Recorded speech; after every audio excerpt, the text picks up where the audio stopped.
ഇടമലൈ ചൂരൽമല ഉരുൾപൊട്ടൽ ദുരന്തബാധിതരുടെ പുനരധിവാസവുമായി ബന്ധപ്പെട്ട് കർണാടക മുഖ്യമന്ത്രി സിദ്ധരാമയ്യയ്ക്ക് മറുപടിയുമായി മുഖ്യമന്ത്രി പിണറായി വിജയൻ. ടൗൺഷിപ്പ് പദ്ധതിയുടെ രൂപരേഖ തയ്യാറാക്കുന്ന മുറയ്ക്ക് വിശദാംശങ്ങൾ അറിയിക്കാം എന്നാണ് മുഖ്യമന്ത്രി പറയുന്നത്. സിദ്ധരാമയ്യയ്ക്ക് അയച്ച കത്തിലാണ് മുഖ്യമന്ത്രിയുടെ വിശദീകരണം. ആർ ശ്രീജിത്ത് വിശദാംശങ്ങളുമായി. ശ്രീജിത്ത്, ഇത് ഒരു മറുപടിയും ഉണ്ടായില്ല എന്നതാണ് സിദ്ധരാമയ്യയുടെ ഭാഗത്തു നിന്ന് വന്ന വിമർശനം. അതിനിപ്പോൾ എങ്ങനെയാണ്, എപ്പോഴാണ് കത്ത് കിട്ടിയത്, മറുപടി അയച്ചത് എപ്പോഴാണ് എന്ന ചില കാര്യങ്ങൾ കൂടി ചൂണ്ടിക്കാട്ടിയാണോ മുഖ്യമന്ത്രിയുടെ പ്രതികരണം?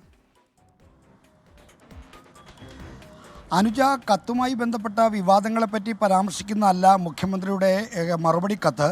മുഖ്യമന്ത്രിയുടെ മറുപടി കത്തിൽ പറയുന്ന കാര്യങ്ങൾ ഇത് മാത്രമാണ്. വയനാട് പുനരധിവാസവുമായി ബന്ധപ്പെട്ട ഒരു സമഗ്ര രൂപരേഖ ടൗൺഷിപ്പിനായി തയ്യാറാക്കി വരികയാണ്.